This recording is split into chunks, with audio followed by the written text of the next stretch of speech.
हमारे जो नेचर में दूसरी कमजोरी होती है वो होती है हमेशा दूसरों की मजाक उड़ाने की आदत। क्या होती है, क्या करते हैं हम? हमेशा दूसरों की मजाक उड़ाते रहते हैं और इसी मजाक के चलते कई बार दूसरों से दुश्मनी हो जाती है। मैं आपको बताऊं, ये जो हमारी आदत होती है ना दूसरों की मजाक उड़ाने की, दूसरों के बारे में टिप्पणी करने की आदत, इससे कई बार हमारी दूसरों की दुश्मनी हो जाती है। देखो जीवन में दो चीजें हैं, शनि और दुश्मनी। क्या क्या है? सब बहुत ध्यान से सुनना। शनि और दुश्मनी, ज्यादा घातक कौन है? कौन खड़े होंगे? शनि और दुश्मनी ज्यादा घातक कौन? जोर से बोलो। क्यों क्यों है? शनि और दुश्मनी ज्यादा घातक कौन? क्योंकि शनि का प्रभाव तो 7 साल में खत्म हो जाएगा, पर दुश्मनी तो रोज आगे बढ़ती रहेगी और वो कभी कम हो ही नहीं पाएगी। इसलिए शनि और दुश्मनी अगर हो तो पहले दुश्मनी से दूरी बनाओ, कभी दुनिया में किसी से दुश्मनी न बन जाए, इसका पूरा पूरा विवेक रखो मेरे भाई। याद रखना, आदमी की जिंदगी में आगे बढ़ने के लिए 30% उसका सुंदर चेहरा और सुंदर पहनावा काम करता है, पर 70% आदमी का अच्छा नेचर काम करता है। दूसरों के दिलों में जगह बनाने के लिए 30% हमारा पहनावा काम करता है, पर 70% क्या काम करते हैं? हमारा नेचर काम करता है। मैं दूसरा अनुरोध करना चाहूंगा, कभी भी भूल चूक कर किसी की मजाक मत उड़ाइए। क्या कहा मैंने? भूल चूक कर कभी किसी की मजाक मत उड़ाइए, क्योंकि आप जो उड़ाएंगे वापस आपके साथ वही वही लौट कर आया करती है।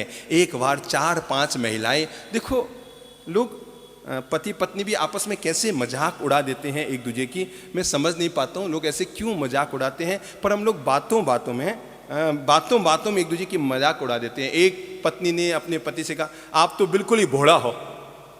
क्या बोला? आप तो बिल्कुल ही भोड़ा हो। मारवाड़ी बोलो, समझ में आ जाएगा। तो आप बोलियो, वाह बोली, थे तो बिल्कुल ही भोड़ा हो। कहीं हो, थे तो बिल्कुल ही भोड़ा हो, थाने तो कोई भी बेवकूफ बना सके। कहीं बोलियो, थे तो बिल्कुल ही भोड़ा हो, थाने तो कोई भी बेवकूफ बना सके। पति बोलियो, क्यों हाका करे, शुरुआत तो थारी बाप ही करी।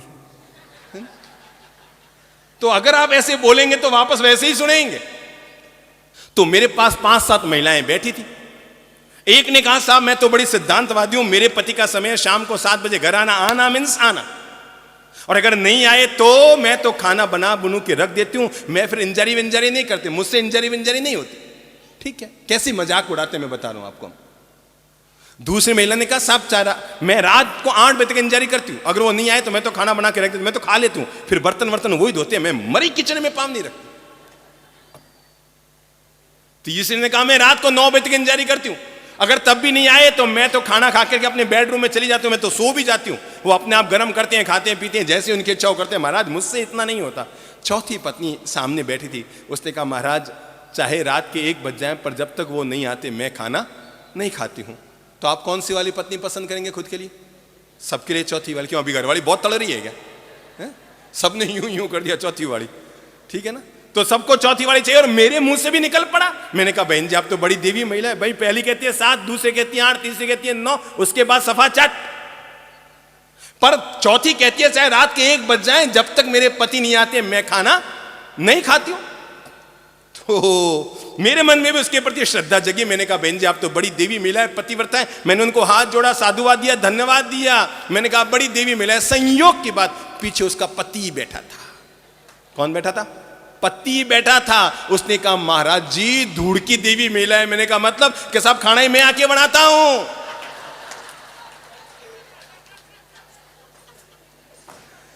वो लोग अब हाथ खड़ा करो जिनको चौथी वाली की जरूरत थी। सब बेटे यूं यूं बैठ गए, हाथ बगल में डाल के कहीं हाथ खड़ा नहीं हो जाए भूल से।